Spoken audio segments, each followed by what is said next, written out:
Como nós vamos dar continuidade, né, ao conteúdo que nós já começamos a trabalhar em sala de aula, é interessante que a gente fale que nós já apresentamos para vocês os processos químicos, né?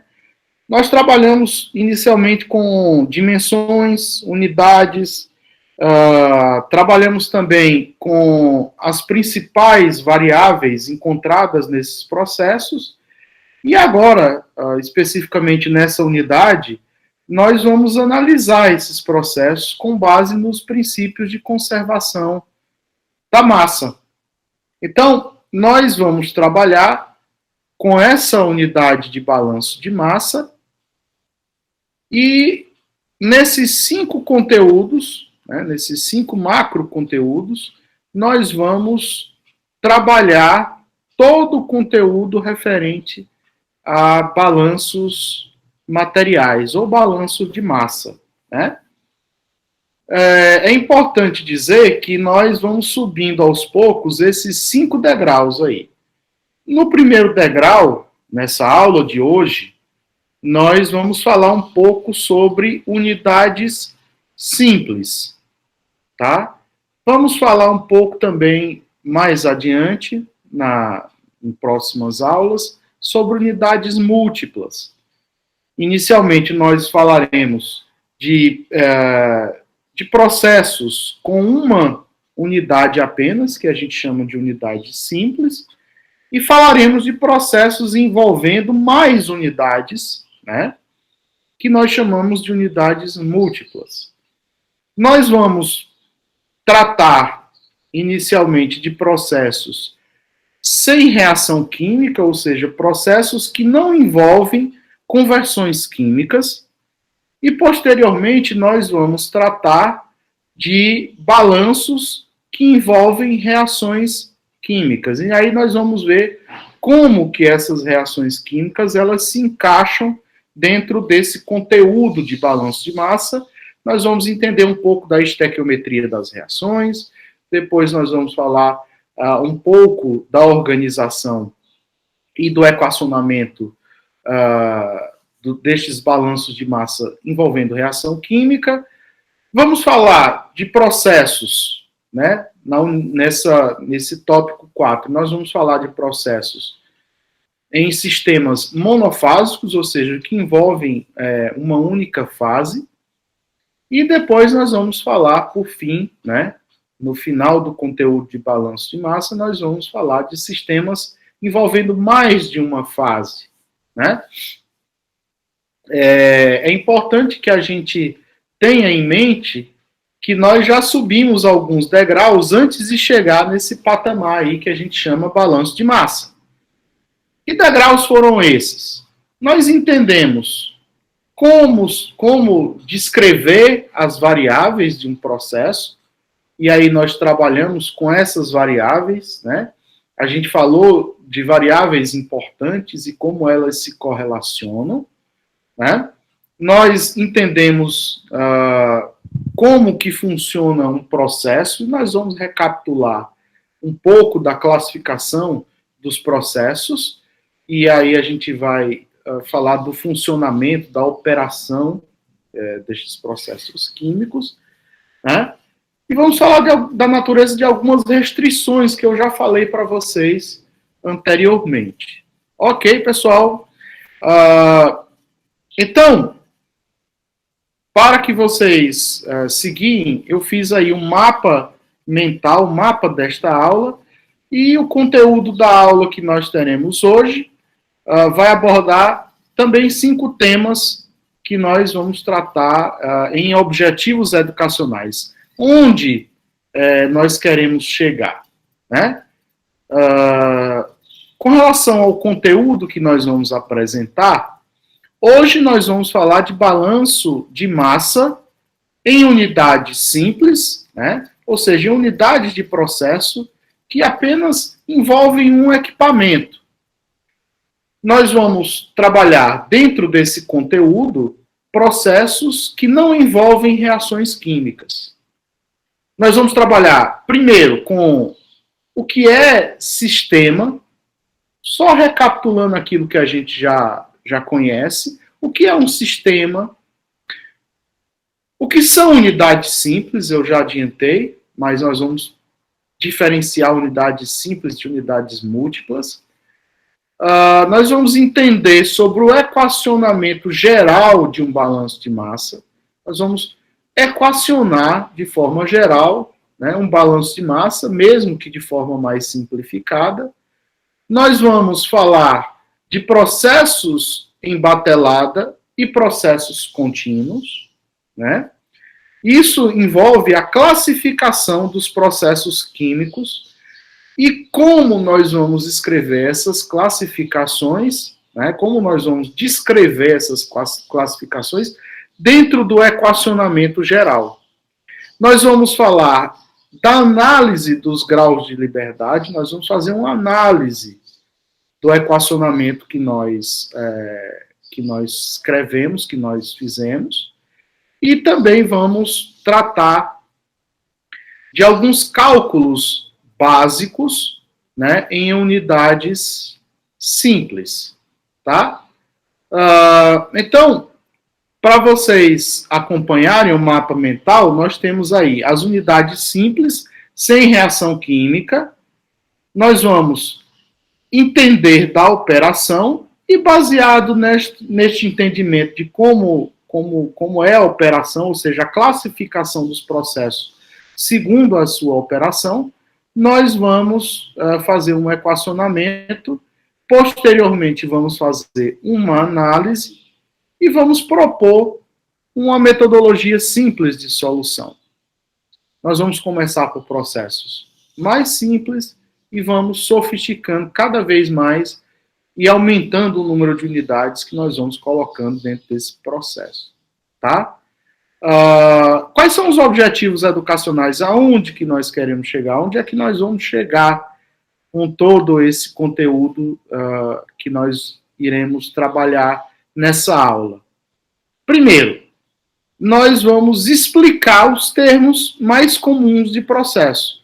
O que é um sistema, o que é um processo contínuo, o que é um processo em batelada, quando ele acontece em regime estacionário, quando ele acontece em regime transiente, os graus de liberdade, o que é um grau de liberdade, o que é unidade simples, o que é uma unidade múltipla, o que é um termo de acúmulo, o que são os termos de entrada e de saída de um processo. Nós vamos aprender a explicar, né, dentro do nosso conhecimento, quais, né, são as diferenças entre esses termos, o que é que eles têm de peculiaridade, o que é que significam. Nós vamos aprender tudo hoje. Nós vamos aprender a equacionar os balanços de massa nestas unidades simples, sem reação química, repito, né, sem que haja um processo de conversão química.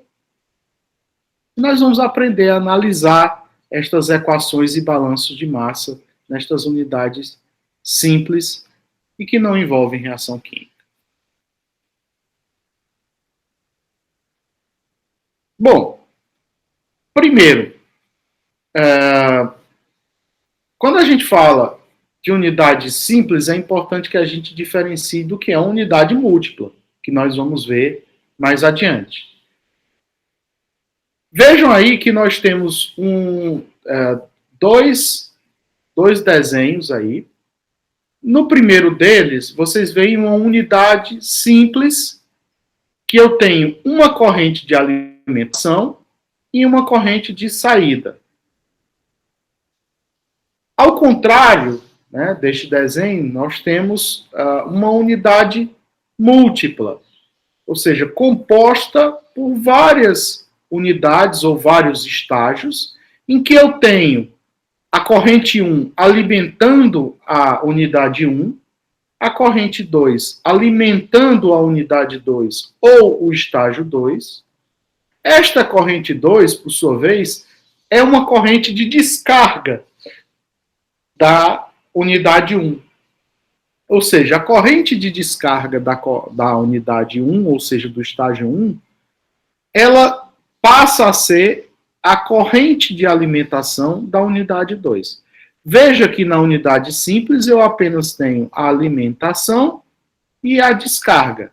Eu poderia ter várias alimentações, várias correntes de alimentação e várias correntes de descarga. Não vem ao caso. Nesse caso aqui eu representei apenas por duas correntes, né? A corrente 1 e a corrente 2.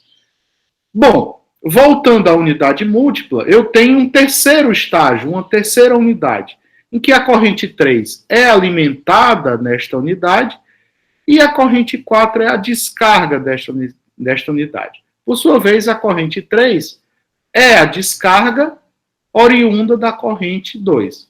Né? Então, a gente tem um processo seriado. A unidade 1, posteriormente a unidade 2, ou o estágio 2, como queiram chamar, e posteriormente o estágio 3, ou unidade 3. Ok? Bem, o foco da nossa aula hoje é esta configuração de unidades simples. Nós vamos trabalhar com essas configurações de unidades simples, ou seja, nós vamos trabalhar com um equipamento só, inicialmente, né? Um equipamento de processo, inicialmente. E depois nós vamos sofisticando mais. Tá? Então, nós vamos equacionar o balanço de massa, nós vamos analisar o equacionamento de balanço de massa e resolver pequenos problemas de balanço de massa relacionados a este foco, unidade simples. Ok? Eu vou trabalhar com vocês, especificamente nessa aula, com dois equipamentos comuns a processos industriais. Eu vou trabalhar com vocês com uma configuração de equipamento que nós chamamos de tanque de mistura. Né? Tanque de mistura nada mais é do que um recipiente, tá? Um recipiente, um vaso, em que eu tenho a mistura. Né? Tem uma mistura de componentes. Aí eu representei a representação, eu coloquei a representação de um tanque de mistura, coloquei um desenho um pouco, né, estilizado, um desenho, né, mais artístico de como é um tanque de mistura, né, na indústria. Nós temos aí o tanque, né, nós temos o sistema de agitação, motor ali em cima, um sistema de agitação, né, e nós temos, né, o vaso. Né.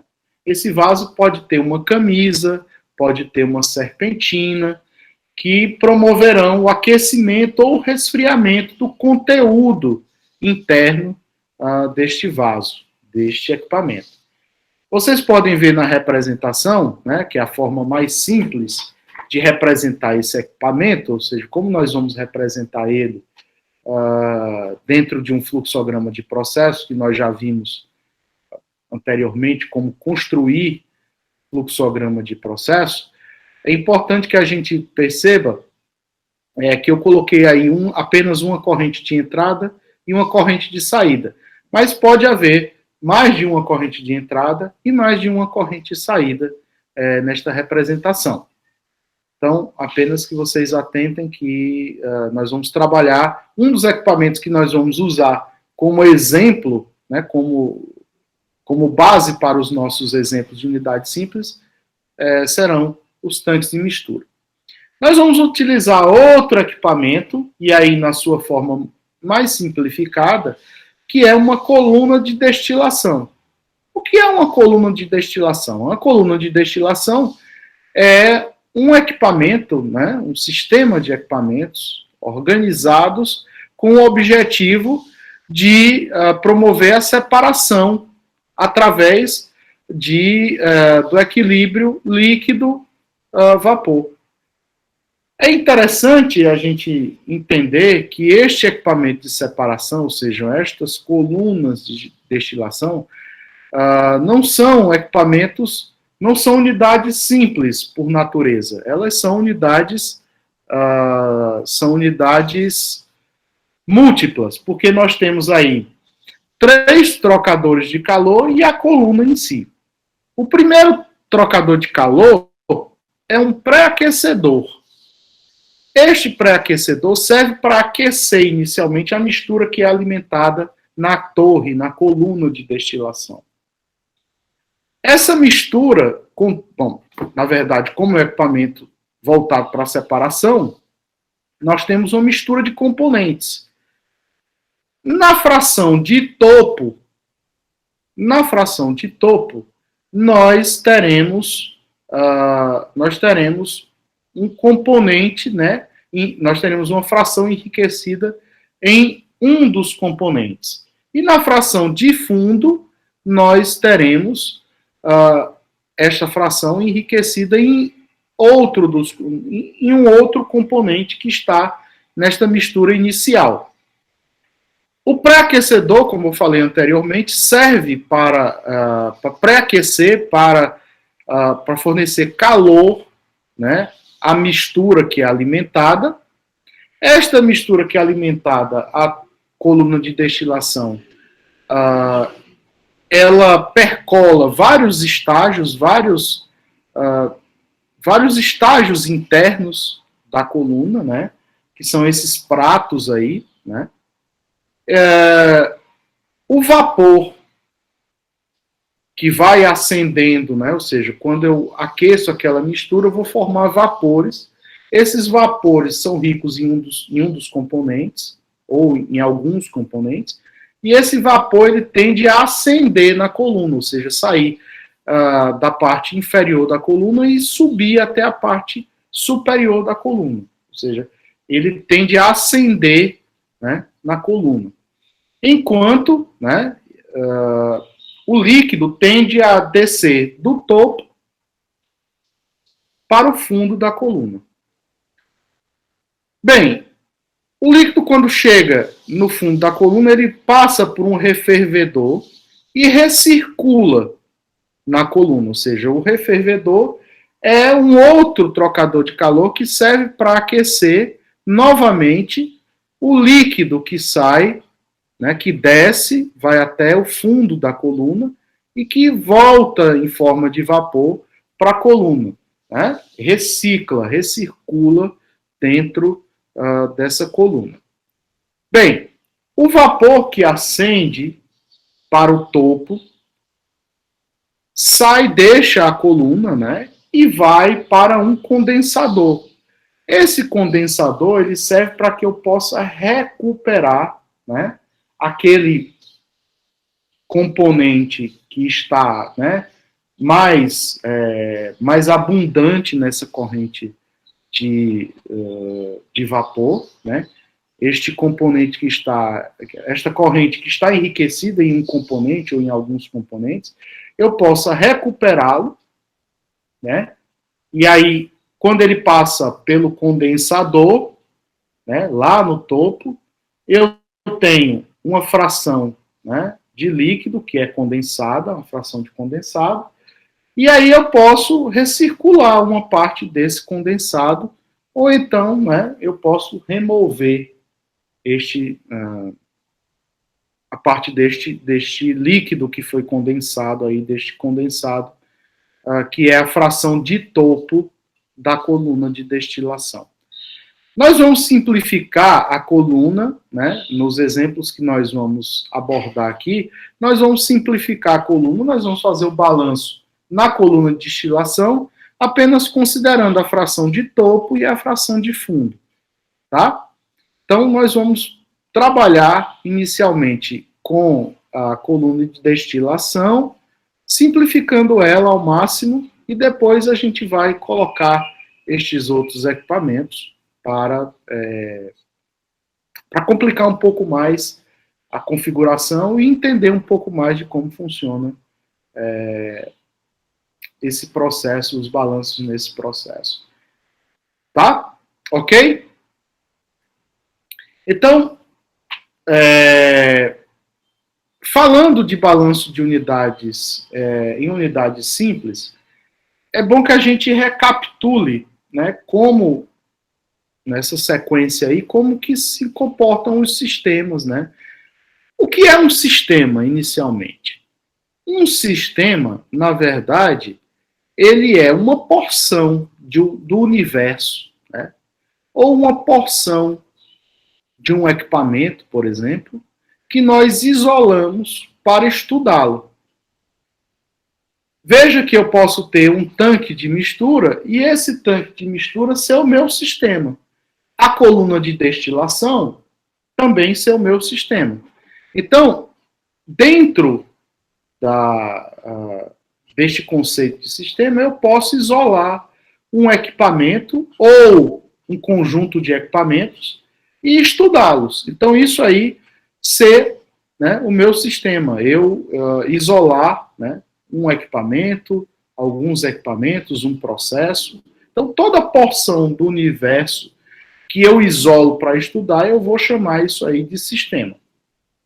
Logicamente que tudo que está dentro do sistema, né, eu estou falando do meu volume, né, dentro do meu volume de controle dentro do sistema interno. E tudo que está fora do sistema eu vou chamar de vizinhança. O que separa o sistema, né, esse volume interno do sistema, da vizinhança são as fronteiras, ou a fronteira do sistema. Então, essa fronteira do sistema delimita o volume que eu estou trabalhando dentro de um processo, dentro de um equipamento, dentro desta porção que eu separei, que eu isolei. É interessante que esses sistemas eles podem ser abertos ou podem ser fechados. Tudo isso diz respeito a uma questão muito prática. Sistemas abertos permitem o fluxo de material ou o fluxo de massa através da fronteira do sistema. Vejam que eu posso ter um fluxo de massa de entrada e um fluxo de massa de saída. Posso ter os dois, ou posso ter só o fluxo de entrada ou só o fluxo de saída, né? Então, um sistema aberto permite que eu tenha fluxo material, fluxo de massa, através da fronteira, ou seja, da vizinhança para o sistema ou do sistema para a vizinhança. Bem, no desenho que vocês podem encontrar e podem observar, neste desenho, vocês podem ver o fluxo de massa de entrada e o fluxo de massa de saída. Como nós já aprendemos a especificar correntes de processo, nós vamos chamar, né, esse fluxo de massa que nós temos representados aí por várias correntes, nós vamos chamar, cada setinha dessa nós vamos chamar de uma corrente. E nós temos aí 4 correntes de entrada, 4 correntes de saída, né? Então, essas 4 correntes de entrada representam o fluxo de massa na entrada do sistema. Estas 4 correntes de saída representam o fluxo de massa na saída do sistema, ou seja, do sistema para a vizinhança, cruzando a fronteira do sistema. Vejam que nós temos aí uma setinha em azul apresentando um termo interno do sistema que nós chamamos de acúmulo. O que é o termo de acúmulo? O termo de acúmulo é a massa, corresponde a um termo mássico, né?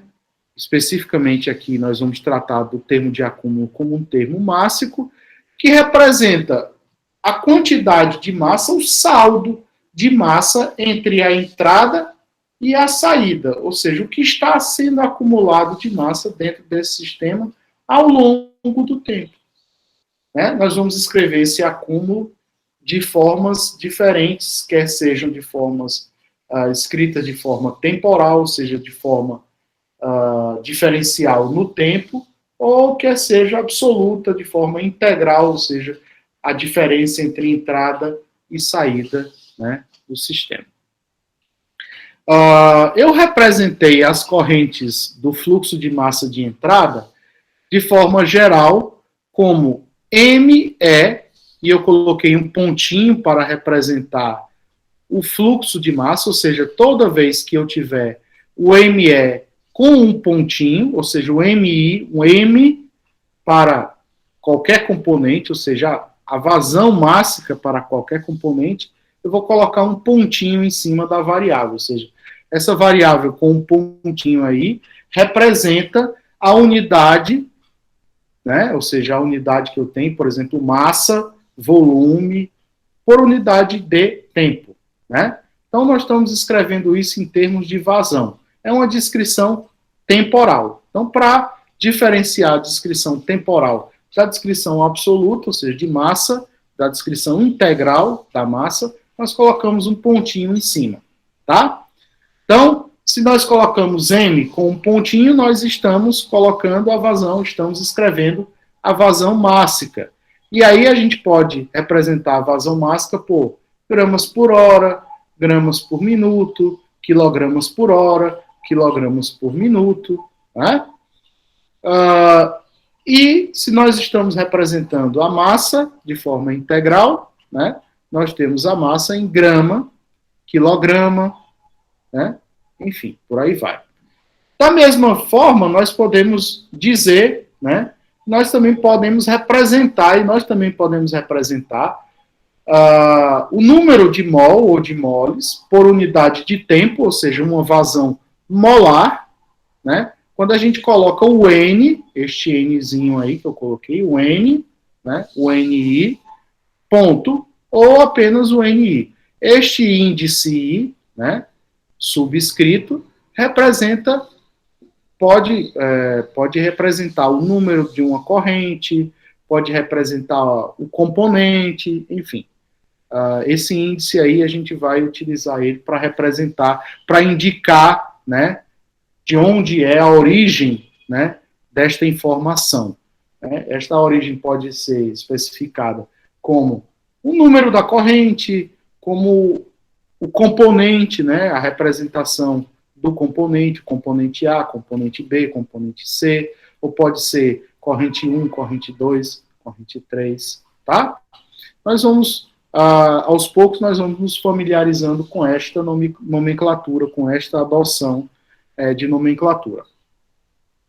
Bem, um balanço de massa, né, como a gente falou anteriormente, a natureza, por si, ela impõe algumas restrições às transformações físicas, às transformações químicas que estão envolvidas dentro de todos os processos de transformação da matéria, né?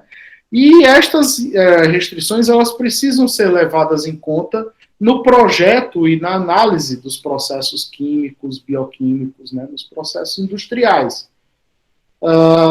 E aí vem, né, de acordo com a lei da conservação das massas, que a gente conhece como a lei proposta por Lavoisier, né, que diz, né, de forma mais prática, né, no enunciado, que na natureza nada se perde, né, na natureza nada se cria, tudo se transforma, né? A análise dos processos industriais, dos processos químicos, envolvem esta lei especificamente de conservação que foi enunciada por Lavoisier, né? Então, essa lei, ela rege os balanços de massa no âmbito, né, da ciência da engenharia, ou seja, no âmbito da engenharia. Analisando um processo, por exemplo, de produção de açúcar e de álcool, nós vamos pegar um exemplo bem simples, bem típico.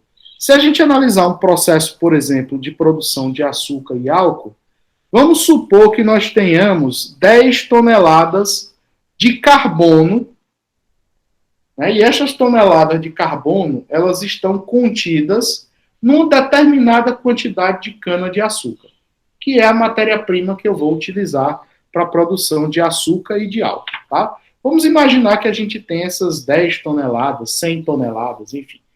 Vamos imaginar uma quantidade de carbono. tá? E nós temos contida, né, essa quantidade contida dentro da cana-de-açúcar que nós vamos processar para a produção de açúcar e de álcool, né? E nós vamos processar isso numa usina, né? Se nós contabilizarmos as quantidades de carbono contidas no açúcar, as quantidades de carbono contidas no etanol, por exemplo, contidas no bagaço, que é o subproduto, né? Na levedura, que cresce para produzir o etanol, né? Este é um processo bioquímico em que as leveduras convertem o açúcar em álcool, né?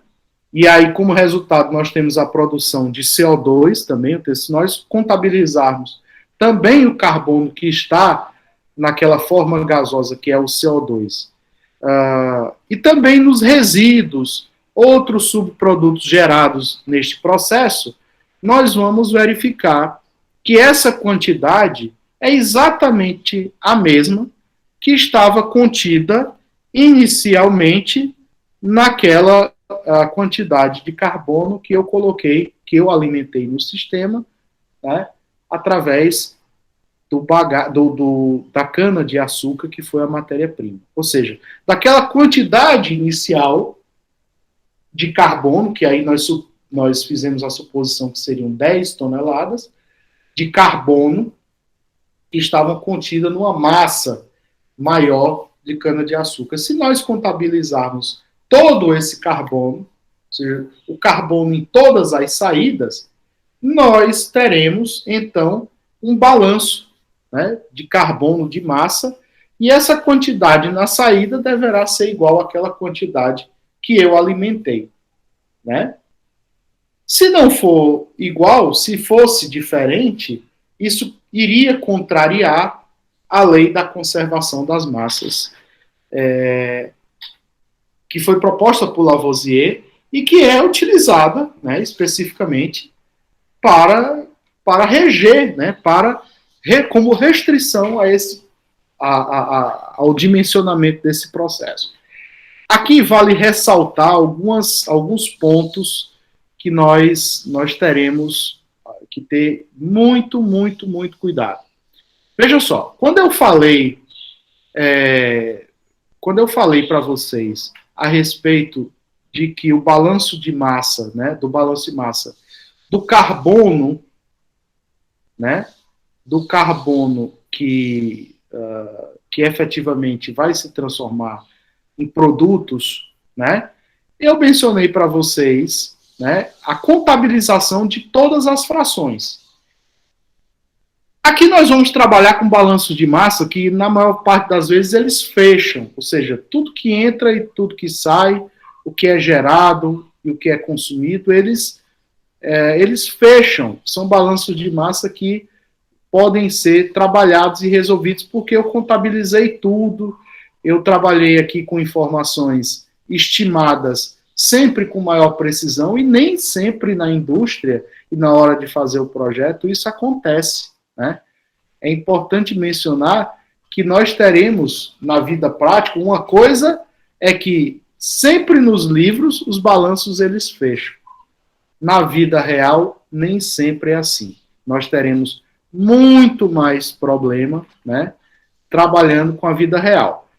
Lógico que nós vamos aqui fazer algumas simplificações, nós vamos adotar algumas notações e nós vamos voltar, né, a trabalhar um pouco mais próximos, né, daquilo que seria uma realidade isolada aqui, né?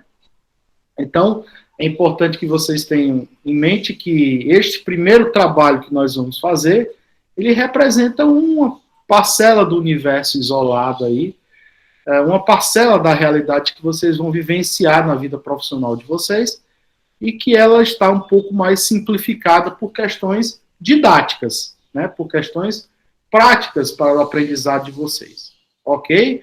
Então, vamos trabalhar aqui a concepção formal de um balanço, né, a concepção formal de um balanço de massa que nós podemos ter baseados naquela restrição que o Lavoisier nos propôs. Então, baseado naquela restrição de conservação de massa, nós podemos dizer que para um sistema, tudo aquilo que entra, menos aquilo que sai, mais aquilo que foi gerado no sistema, ou seja, se eu tiver uma reação química, eu tenho uma parcela de reagentes que é consumida e eu tenho uma parcela de produtos que é formada. Então, eu tenho um termo de geração, ou seja, um termo que corresponde aos produtos formados, e um termo de consumo, que correspondem aos reagentes que foram consumidos na reação química. Isso tudo vai ser igual ao que se acumula internamente no sistema. Então, esse é o enunciado, de forma bem literal e bem geral, do que é um balanço de massa. Balanço de massa, seguindo o princípio da conservação, pode ser enunciado de forma literal da seguinte maneira: tudo que entra, subtraído de tudo que sai, somado a tudo que é gerado e subtraído de tudo que é consumido, deverá ser igual a um acúmulo interno do sistema. Ok? Bem, isso nos leva a classificar o sistema, né? Fazer uma classificação do sistema de acordo, essa classificação de acordo com a sua operação. E aí é importante que a gente classifique o sistema, entendendo que a gente tem um sistema que pode ser alimentado continuamente. Esses sistemas alimentados continuamente, eles eles são sistemas abertos, né? Ou seja, que permitem o fluxo de matéria, o fluxo de massa, que sai da vizinhança e vai para o sistema e vice-versa, né? Sai do sistema e vai para a vizinhança. Então, nós temos um sistema alimentado continuamente, né? Esse sistema alimentado continuamente, e aqui eu tenho um exemplo de um sistema alimentado continuamente e descarregado continuamente, na situação 1. Esta operação nós chamamos de operação contínua. Bem, estas operações contínuas, elas têm o seu outro lado aí, que são as operações, na situação 2, né, nós temos as operações descontínuas. Operações descontínuas, diferente das operações, né, diferente dos processos contínuos, né, que a gente também chama de operações embateladas, as operações descontínuas a gente costuma chamar de operações embatelada. Nesses processos embatelada, a alimentação ela é introduzida no sistema de uma só vez no início do processo. E os produtos eles são retirados algum tempo depois. Nenhuma massa atravessa a fronteira do sistema durante o processo, ou seja, no intervalo de tempo entre a alimentação e a remoção dos produtos, né? Então, eu carrego o sistema e depois eu descarrego o sistema depois que o processo finalizou, né? Então, essas duas formas de operação, né, são duas formas básicas. Bem, entre essas duas formas de operação, nós temos aí as operações semicontínuas, ou os processos semicontínuos, ou semibatelada. Nesses processos semicontínuos, a entrada de material é praticamente instantânea, né, ao processo, e a saída pode acontecer. São sistemas abertos, então eu posso ter alimentação, né, contínua dentro do processo, ou posso ter simplesmente a remoção, né? Eu não tenho as duas formas, eu não tenho alimentação e remoção feitas continuamente, né? Na verdade, esse processo acontece em um sistema aberto, e eu posso dizer que a passagem contínua de matéria através de apenas uma das fronteiras, da fronteira de alimentação ou da fronteira de saída, dentro do volume de controle, né? Ok? Então, nós temos essas três formas, né? Essas três situações. Esse gráfico que eu tenho aí abaixo ilustra um processo, eu vou ilustrar mais adiante, um processo em batelada. Um processo em batelada, eu tenho, do tempo inicial, vamos trabalhar com a variável volume, né? Vejam o gráfico, percebam esse gráfico que está ilustrado aí. Neste gráfico, nós temos o tempo zero, né? No tempo zero, nós temos o início da carga, do carregamento do sistema.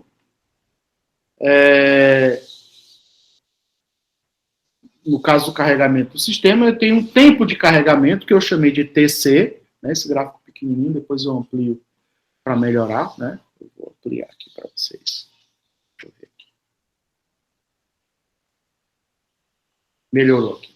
Então, nós temos o tempo de carga, nós temos o tempo de operação, que é o intervalo entre o TC e o TB, né?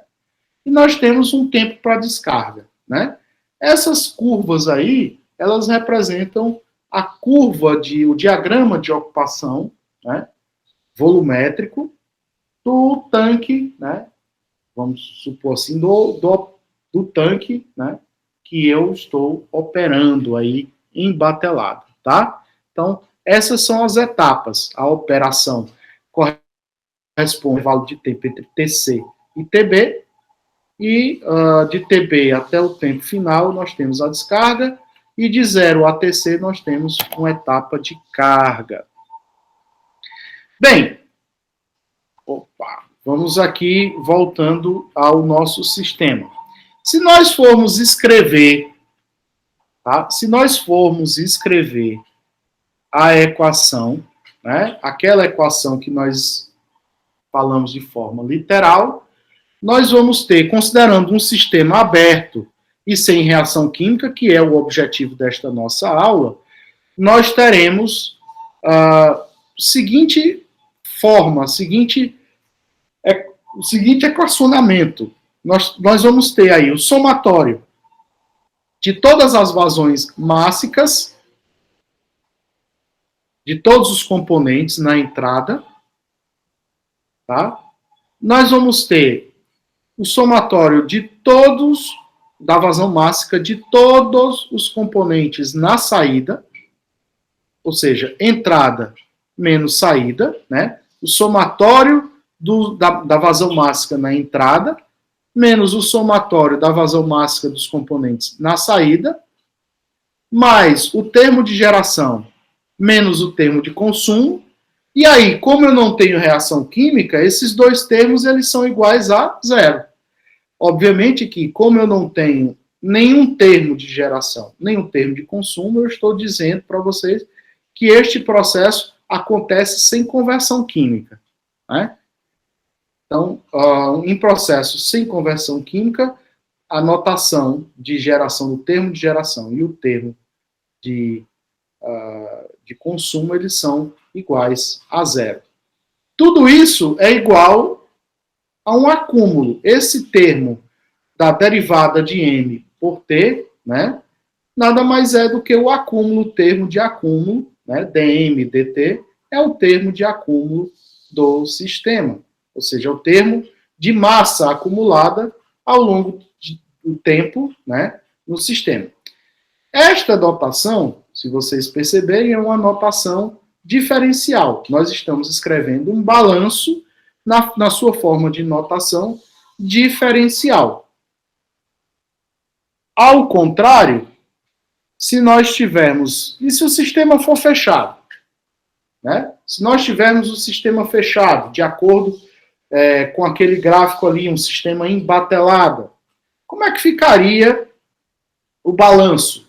Bem, o termo de entrada e o termo de saída, que eu especifiquei como entrada e saída, nada mais são do que os termos no momento inicial do processo, ou seja, a massa que eu alimentei, que eu carreguei ao sistema, e no instante final do processo, ou seja, a massa que eu carreguei, que eu descarreguei do processo.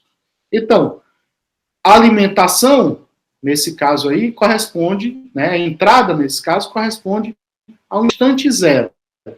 E a saída corresponde ao instante t final do processo. Perceba que a diferença entre esta entrada e a saída, já considerando os termos de geração e de consumo iguais a zero, porque nós não temos reação química, né, como nós escrevemos acima, tudo isso, a entrada menos a saída, será igual a um acúmulo, a um termo de acúmulo. Ok?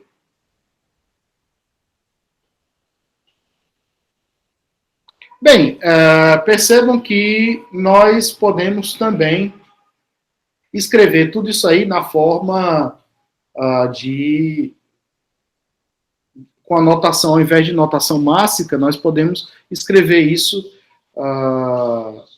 na notação, dentro da notação molar, né? Dentro da notação de número de mols ou da notação com vazão molar. Então, esses termos estão escritos aí de forma mássica, mas podem ser escritos da mesma maneira de forma molar.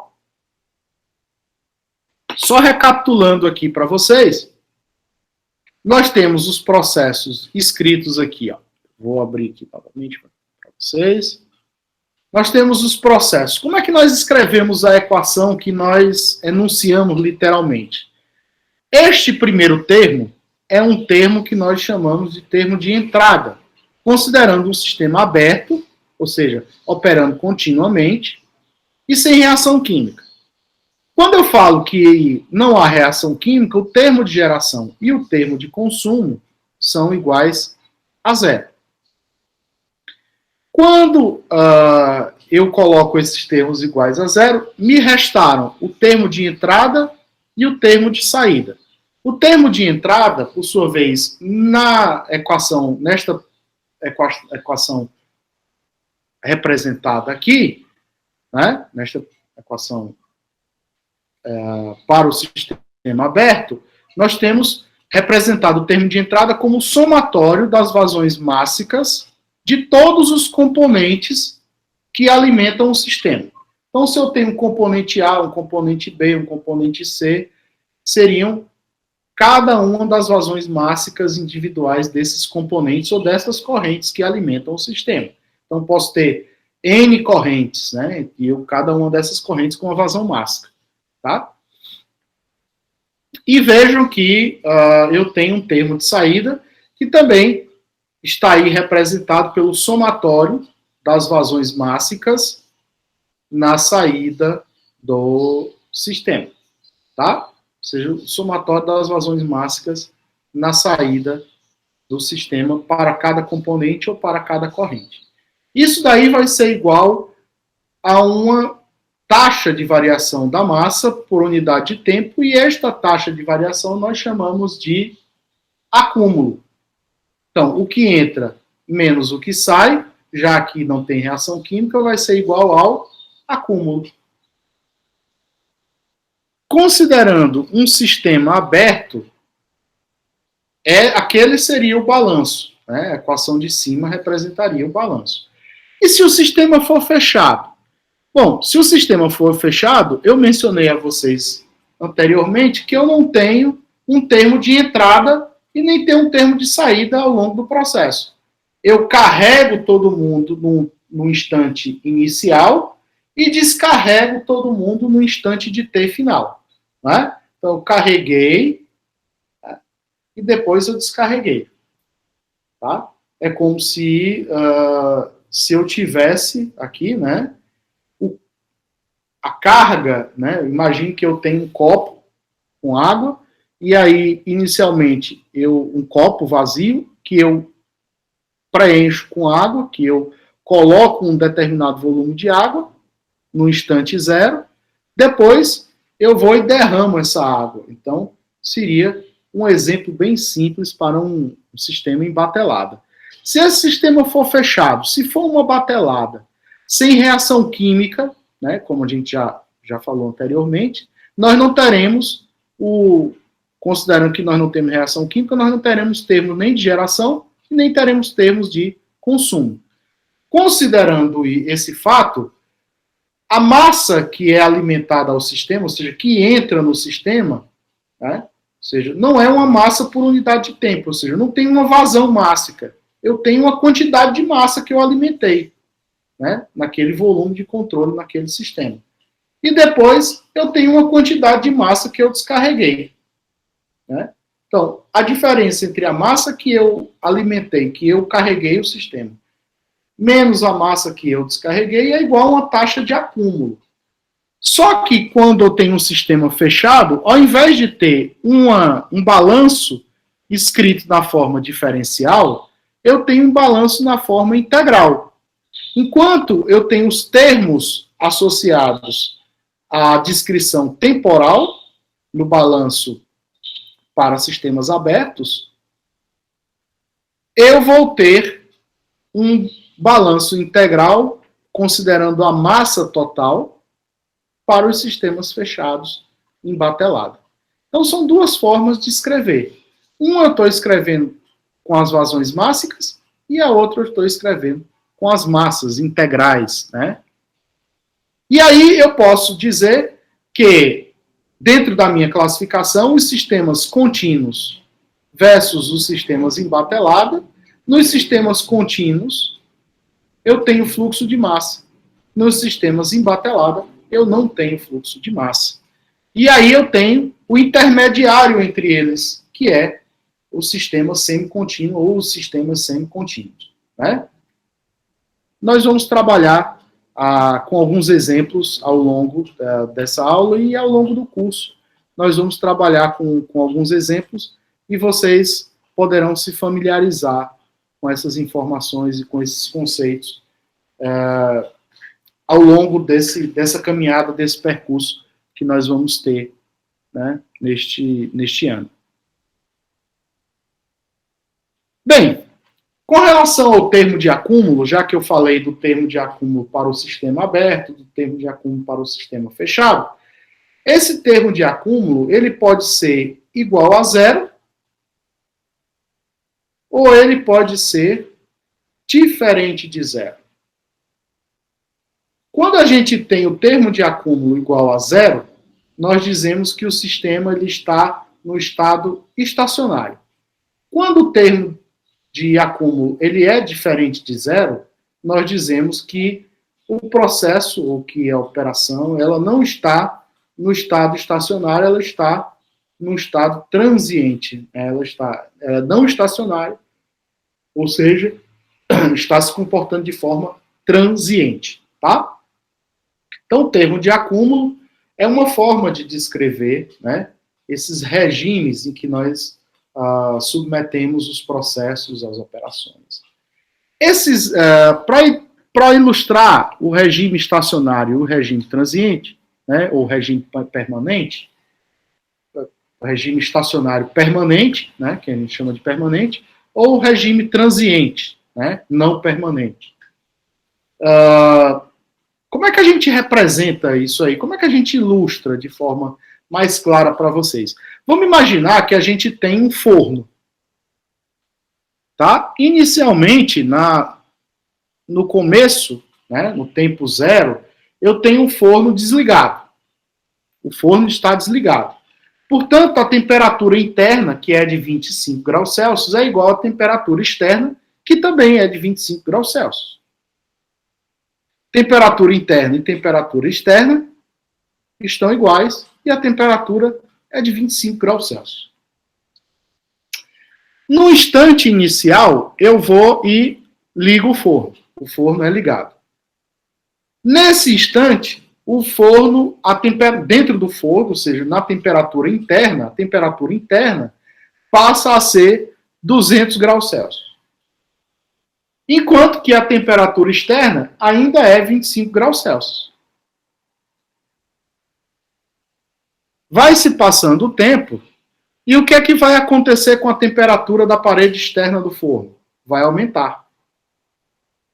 À medida que que esta temperatura vai aumentando, eu vou tendo perfis de temperatura.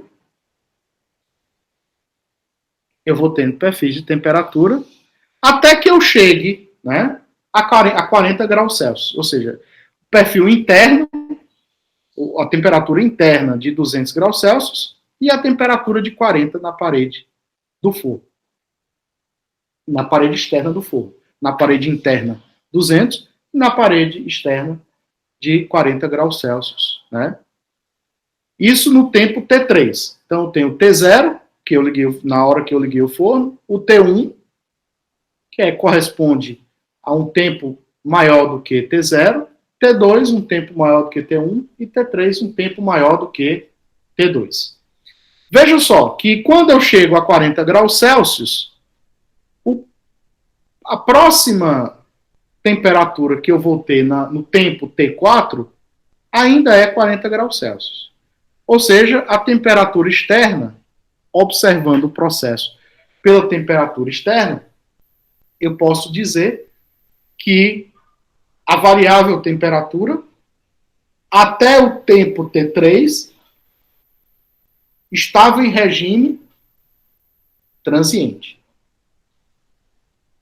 A partir do tempo T4, a temperatura externa passa a está em regime permanente. Nota que, se vocês observarem o meu diagrama, os meus diagramas, a temperatura, ela varia, está variando aí, com o tempo e com a posição. Né? Tá aí a posição X, né? Tem um eixozinho X aqui, né? Ou seja, a temperatura, o perfil de temperatura, ela vai variar com o tempo e vai variar com o X, né?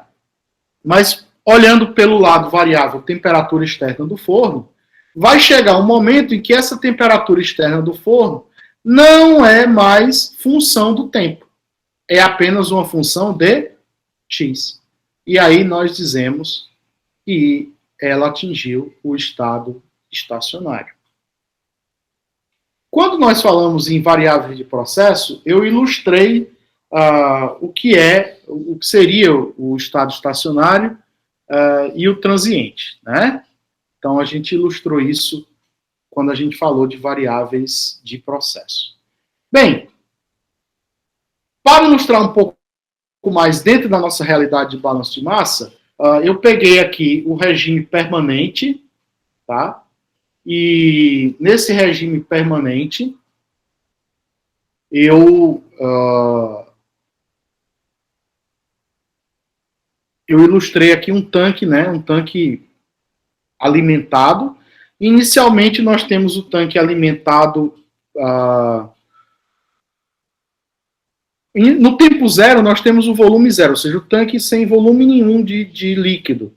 E aí, no instante inicial, né, num tempo inicial, nós abrimos a válvula, né, de alimentação, né, as duas válvulas, tanto de alimentação quanto a da saída, elas estão fechadas no instante zero. Em um momento inicial, eu abro a válvula, né, da alimentação.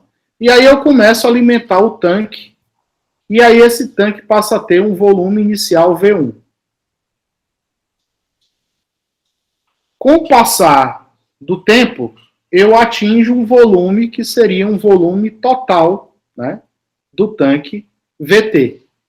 E aí eu abro a válvula de saída, equilibrando a válvula de saída com a válvula de entrada, ou seja, a vazão de alimentação volumétrica é igual à vazão volumétrica de saída, de descarga.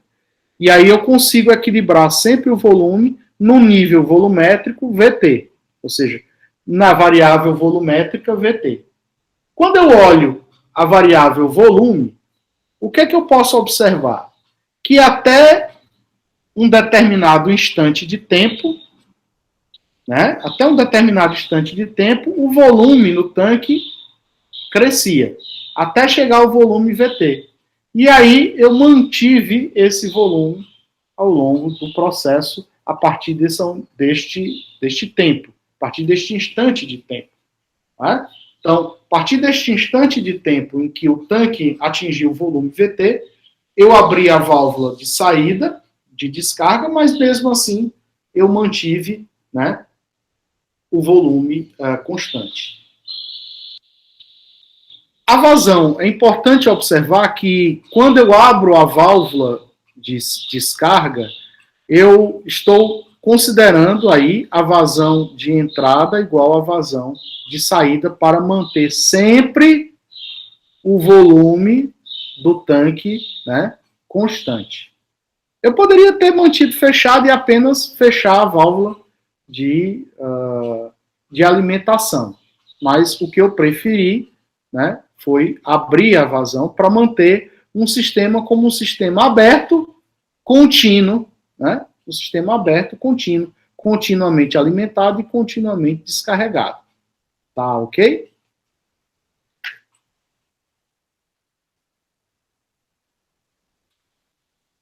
Bem,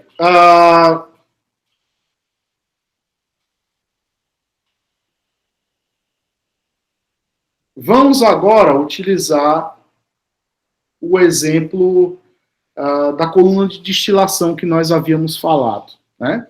Uma coluna de destilação, né? Vamos fazer aqui um balanço, tá? Utilizando a coluna de destilação, tá? Então vamos lá. Vamos supor o nosso sistema agora passa a ser a coluna de destilação. Como eu falei para vocês, nós vamos simplificar aquela unidade que seria a coluna de destilação mais completa, né, com o condensador, com o refervedor, com o pré-aquecedor. Nós vamos simplificar apenas com a entrada e as saídas na corrente de topo e na corrente de fundo.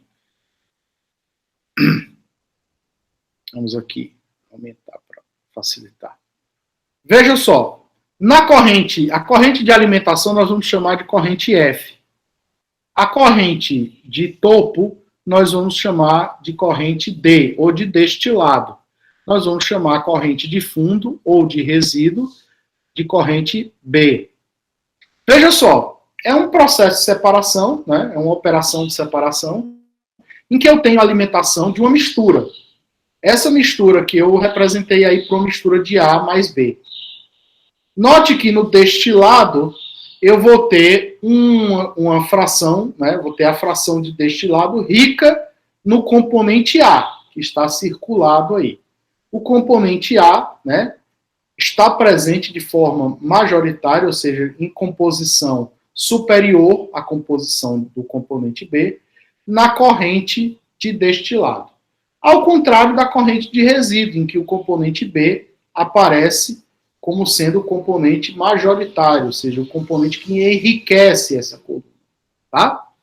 Então, se a gente puder, né, apresentar aqui para vocês um balanço de massa, né? Só lembrando, né, só para ilustrar aqui a coluna de destilação, voltando aqui à coluna, nós temos aqui, ó, o vapor, ele é rico em A, e o líquido, né, que vai descer, ele vai ser rico no componente B, né?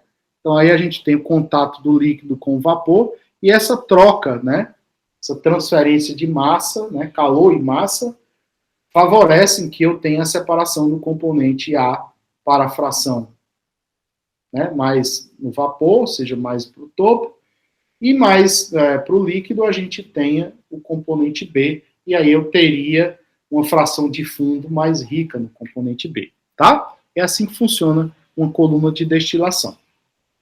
Então nós vamos adotar esta primeira notação de que uma coluna de destilação seria uma unidade simples, tá?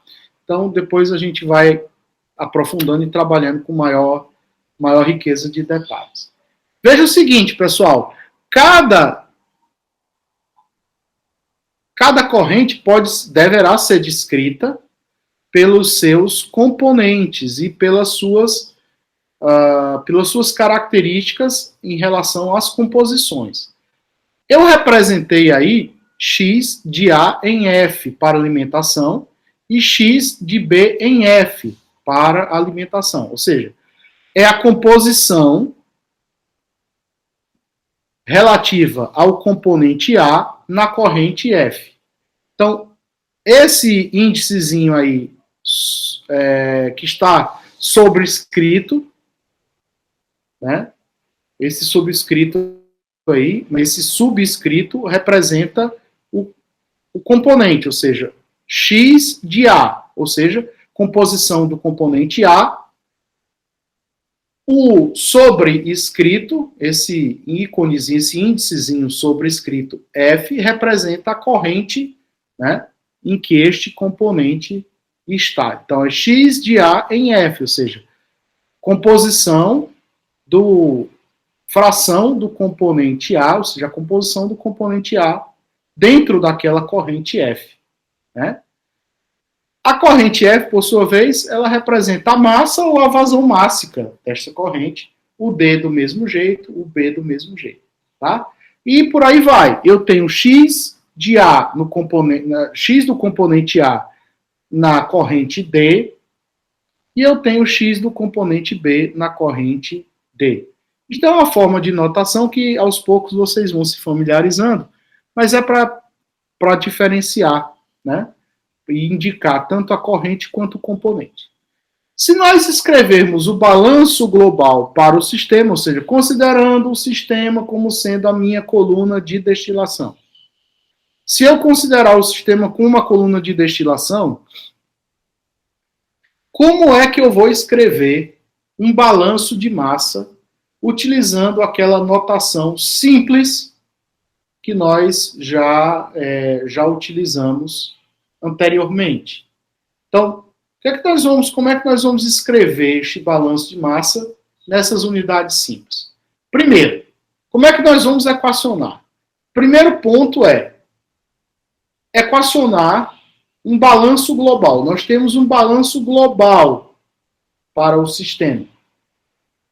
E nós vamos considerar o sistema com acúmulo igual a zero. Vamos considerar um sistema aberto e o acúmulo igual a zero. O que é o acúmulo igual a zero?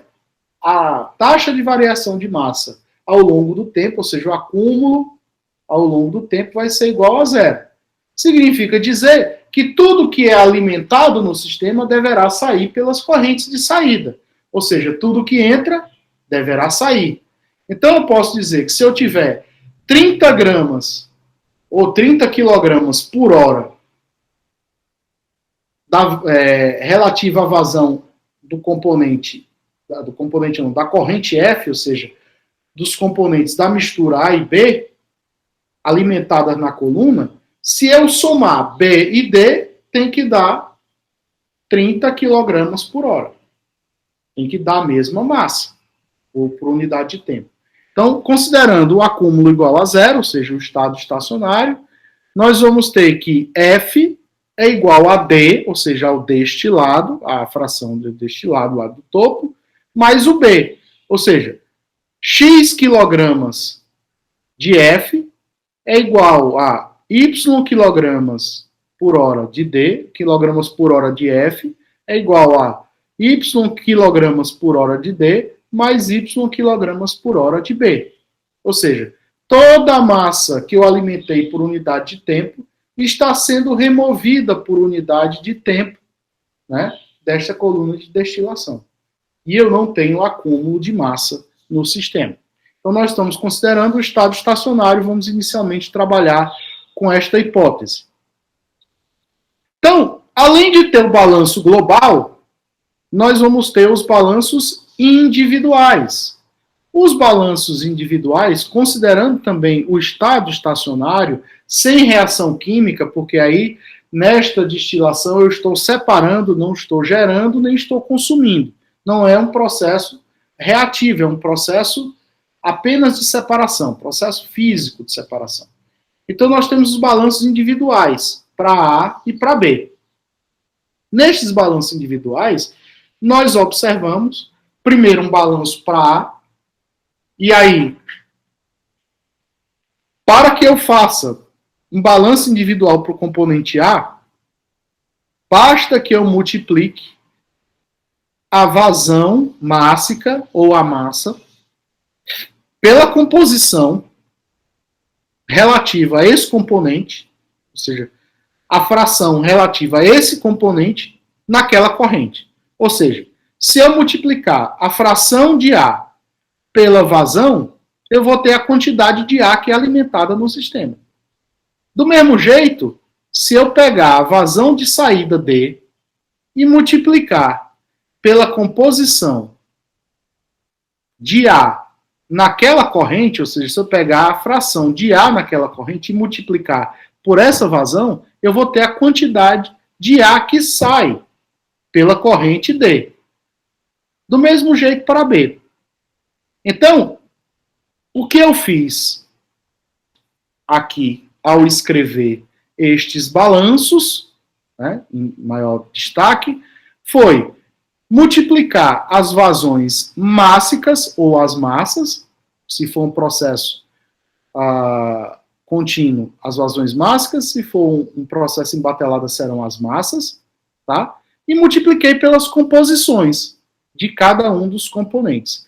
Note que, se eu somar a equação 2 com a equação 3, o resultado será a equação 1. Então, a equação 2 e 3 são duas equações independentes, enquanto a equação 1 é uma equação que é resultado do somatório dessas duas equações independentes.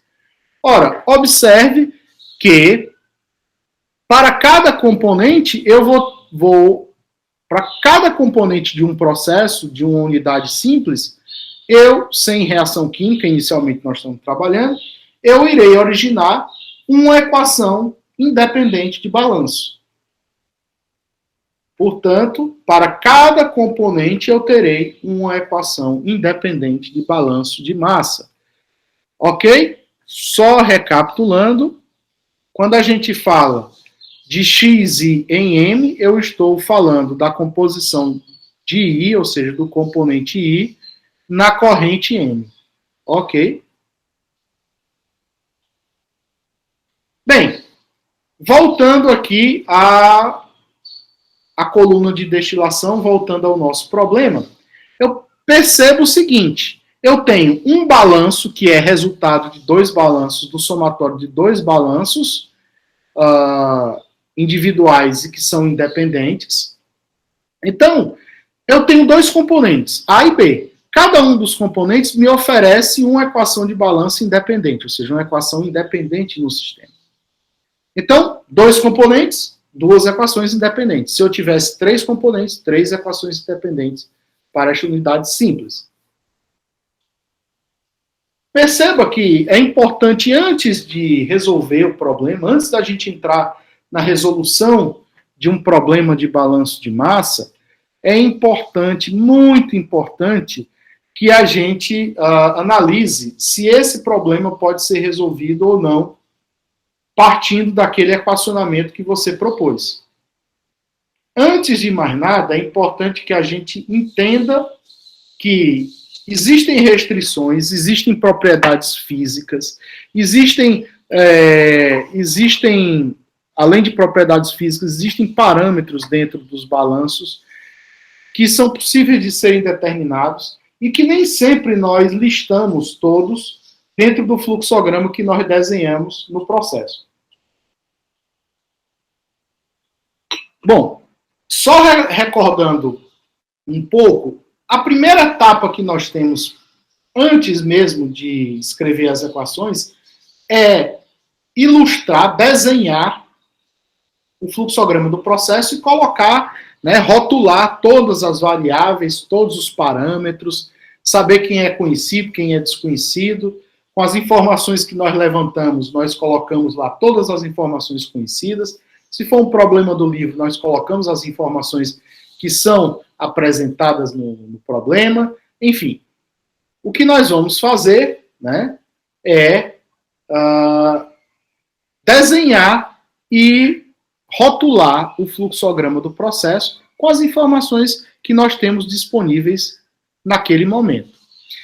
Vejam só, quando a gente faz isso, nem sempre a gente colocou todas as informações, principalmente se for num problema no livro, é mais fácil porque você consegue consultar e ver se você escreveu tudo certinho, desenhou o fluxograma todo certinho. Mas se você estiver projetando, dimensionando um processo, é difícil que você tenha toda essa noção, você escreve com as informações que você tem naquele momento, né? Então, para saber se esse problema vai poder ser resolvido de forma mais simples, né? É importante que você tenha na cabeça que é possível fazer uma análise inicial que nós chamamos de análise do número de graus de liberdade. Como aqui nós estamos lidando com sistemas de equações algébricas, né? Inicialmente nós estamos lidando com um sistema de equações algébricas porque nós estamos considerando o estado estacionário. Perceba aí que a gente não tem uma diferencial aí, não tem um dm/dt. No estado estacionário, o dm/dt vai ser igual a zero, ou seja, o termo de acúmulo vai ser igual a zero. Como nós estamos aqui nessa suposição nesse exemplo, lidando com equações algébricas, nós também temos algumas condições que podem levar a ideias, né, com relação à resolução do problema, se a gente pode resolver ele mais facilmente, se a gente vai ter que fazer algumas outras observações, simplificações, né, determinações. Então, essa análise do grau de liberdade nada mais é do que uma contabilização que você faz das variáveis desconhecidas, das equações que você tem e das relações auxiliares que, porventura, podem aparecer no enunciado do problema ou podem aparecer no problema prático que você está resolvendo.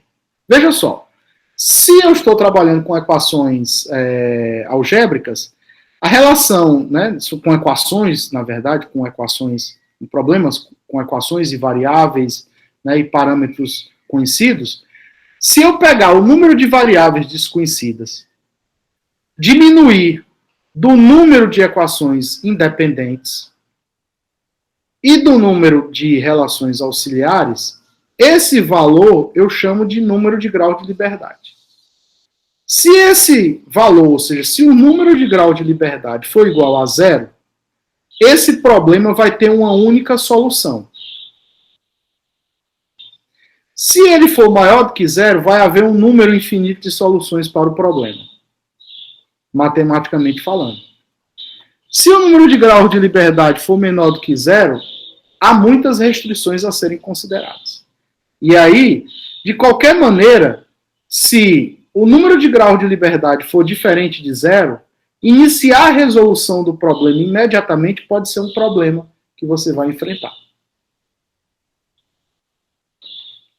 Então, continuando, se o número de grau de liberdade for igual a zero, o sistema ele é completamente definido, ou seja, o número de equações que você tem, inclusive de equações independentes e relações auxiliares, vai ser igual ao número de variáveis desconhecidas no problema. E esse problema é muito bem definido e aí você consegue resolver. Se o número de grau de liberdade for maior do que zero, o sistema ele é subespecificado. O que é um sistema subespecificado? Eu tenho mais variáveis desconhecidas do que eu tenho equações para resolvê-las. E aí, eu terei problema em resolver. Se eu tenho um número de grau de liberdade menor do que zero, significa que o número de variáveis desconhecidas é menor do que o número de equações e de relações que eu posso ter para resolver esse sistema. Então, num pequeno resumo, se eu tenho número de grau de liberdade igual a zero, então eu tenho uma variável desconhecida, número de variáveis desconhecidas iguais ao número de equações. Se eu tenho o número de grau de liberdade maior do que zero, eu tenho variáveis desconhecidas maior do que as equações independentes para resolver o problema. E se o número de grau de liberdade for menor do que zero, então eu tenho o número de variáveis menor do que o número de equações pré-definidas. Então, vamos ilustrar isso na prática. Aqui eu tenho dois exemplos, né, o exemplo 1 e o exemplo 2, para a gente ilustrar isso na prática. Né? Então, vamos ilustrar isso de forma prática. Inicialmente, nós vamos falar de um secador, nós vamos tratar de um equipamento que é o secador. As informações que nós temos as composições, eu vou ampliar, tá? É um secador em que eu tenho uma massa úmida sendo alimentada ao sistema na corrente F1, ou seja, a corrente 1. Eu tenho 100 kg, portanto é um sistema fechado, operando em batelada, em que eu carrego a massa úmida no secador e depois removo a massa seca do secador. Tá? Então vamos lá. Essa corrente 2 representa a água que evapora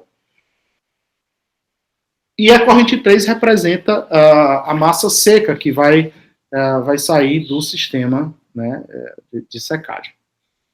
Ok, nós conhecemos aí as composições da corrente 1 e a vazão da corrente 1. Na verdade, essa vazão da corrente 1 é a base que nós chamamos base de cálculo. A gente vai falar um pouco o que é base de cálculo, mas só para vocês terem ideia, o 100 é a base de cálculo, ou seja, todas as contas serão baseadas nesses 100 kg aí de alimentação. O que é que eu conheço da corrente 2? Eu conheço a composição, ou seja, eu tenho uma composição de saída de água, ou seja, eu só tenho vapor da água saindo pela corrente 2. Portanto, eu não tenho sólido nenhum. Então, a composição de sólidos, ou seja, x de S em 2 é igual a zero. O somatório de x de S em 2 mais x de W em 2, ou seja, a composição de água mais a composição de sólidos, tem que ser igual a 1. Ou seja, se eu conhecer uma das composições, eu conhecerei imediatamente a outra nesse sistema binário.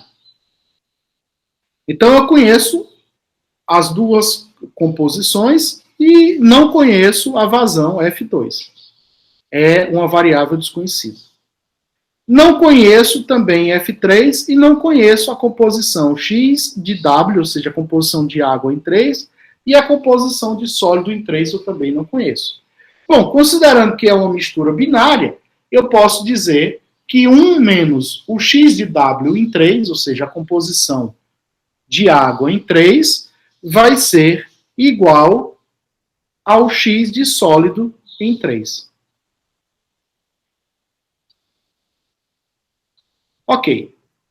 Se a gente for fazer uma avaliação dos graus de liberdade, nesse exemplo, nós temos aí uma tabelinha preenchida aí embaixo, e eu vou passar aqui para a gente fazer a avaliação. Veja só, o que é que nós temos de variáveis desconhecidas? Nós temos 3 variáveis desconhecidas, estão aí circuladas. F3, F2 e x de W em 3. Essas 3 variáveis desconhecidas serão contabilizadas aí, né? 3 variáveis desconhecidas. Perceba que eu tenho 2 equações para balanço, né, independentes, equações independentes. Uma para água e a outra para sólidos. Portanto, eu tenho 2 equações de balanço. A equação global, professor, a equação global, ela não é uma equação independente, ela é resultado do somatório das 2 equações independentes. Mas eu ainda tenho uma equação global ali para depois checar o balanço. Enfim, e eu tenho uma relação auxiliar. Que relação auxiliar é essa? Na informação que eu tenho, diz que 90% da água deverá ser removida pela corrente, né, de saída de água. Ou seja, eu quero remover 90% da água que está retida nesta torta úmida. Ou seja, eu tenho uma relação auxiliar, que é 90% de água removida. Se eu diminuir 3 de 2, vai dar 2, e diminuir de 1 vai dar... desculpa, 3 de 2 vai dar 1, e se eu diminuir de 1 vai dar 0. Ou seja, 3 menos 3 igual a 0, e eu terei número de graus de liberdade igual a 0. Ou seja, esse problema ele é resolvido facilmente. Com as informações que eu tenho descritas aí no problema, esse problema pode ser resolvido tranquilamente. Tá? Então, passamos agora para o exemplo 2. No exemplo 2, nós vamos falar de um secador. Bom, desculpa, um separador. O secador exemplo 1, o separador exemplo 2. O separador, na verdade, um separador, né, de líquido, pode ser um tambor flash, enfim. Um separador. Esse separador genérico aí tem uma mistura dos componentes A e B e eu vou separar essa mistura aí, vou separar esses componentes. Quais são as informações que eu tenho? Eu tenho as composições de A e B na corrente 1 e as composições de A e B na corrente 2. Quais são as informações que eu não tenho? O valor da vazão da corrente 2, valor da vazão da corrente 1, valor da vazão da corrente 3. Bem, vamos ver se eu consigo resolver esse problema. Aliás, vamos partir de uma base de cálculo. A gente não tinha informação de F1, vamos partir da base de cálculo. Depois a gente vamos considerar inicialmente que nós temos em F1, e esse F1 seria 200 kg por hora. Tá? Vamos partir dessa ideia. Depois a gente volta a avaliar se a gente não conhecesse. Veja só. Partindo dessa informação, eu tenho duas variáveis desconhecidas. E eu tenho duas equações independentes sem ter nenhuma relação auxiliar. Portanto, eu consigo resolver o problema porque o número de graus de liberdade é igual a zero. Perceba, pessoal, que se eu tivesse o caso anterior em que eu não conhecia o F1, eu precisaria informar alguma coisa, porque eu teria 3 menos 2. Concordam comigo? Eu teria 3 menos 2. Eu precisaria de uma outra informação. Na maior parte das vezes, essa informação é uma base de cálculo. A base de cálculo corresponde a 1 grau de liberdade que você reduz no problema. E o que é que significa base de cálculo? O que é uma base de cálculo? Base de cálculo é uma informação, né, uma quantidade arbitrária de alimentação ou de descarga em relação à qual se referem todos os cálculos. Ou seja, se eu tomar a base de cálculo como o F1, que eu tomei do exemplo anterior, então todos os cálculos serão resolvidos em função dessa base F1. Poderia ter tomado a base de cálculo F1 igual a 100 kg por hora de mistura alimentada na coluna. Mas eu também poderia usar a base como sendo o F2. 100 kg por hora de destilado que era, né, produzido, né, ou que era recuperado da coluna de destilação. Então, eu posso usar, normalmente eu utilizo 1, 10, 100, 1000, quilograma por hora, sempre dessas frações 1, 10, 100, 1000, desses números, né, múltiplos de 10, que é interessante que a gente consegue fazer os cálculos mais facilmente e as outras contas estão escritas em função, né, estão feitas em função desta base de cálculo. Então, caso seja informada a base de cálculo, ela deverá ser utilizada. Se não for informada, ela deverá ser arbitrada. É o caso que eu fiz aqui. Vamos imaginar que eu não tivesse a base de cálculo, F1, e eu arbitrei F1 como sendo 200 kg por hora. Então, eu reduzi 1 grau de liberdade, e aí eu consegui resolver o problema. Caso contrário, eu não conseguiria resolver o problema facilmente, porque eu precisaria, né, de uma outra informação.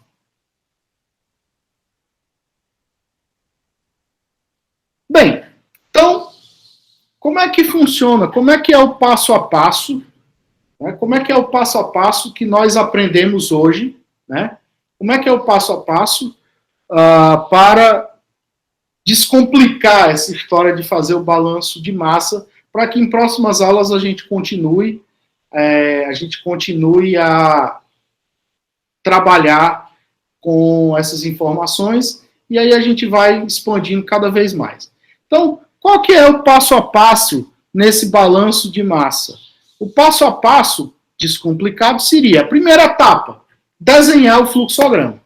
Desenhei o fluxograma. Segunda etapa, rotular o fluxograma, escolher a base de cálculo e selecionar o meu sistema. Na verdade, como eu estou trabalhando com unidades simples, o meu sistema é o meu equipamento, né? Então, rotular e selecionar. Etapa 3. Escrever. Escrever as equações de balanço. Uma equação global e as equações individuais. Etapa 4.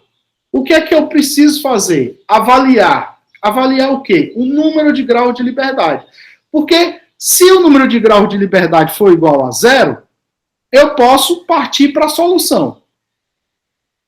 Aí, se o número de graus de liberdade for diferente de 0, aí eu preciso determinar. Ou eu preciso determinar uma relação auxiliar ali, né? Alguma restrição, ou eu preciso determinar uma daquelas variáveis desconhecidas. E aí eu posso apelar para estimações, para medições, né?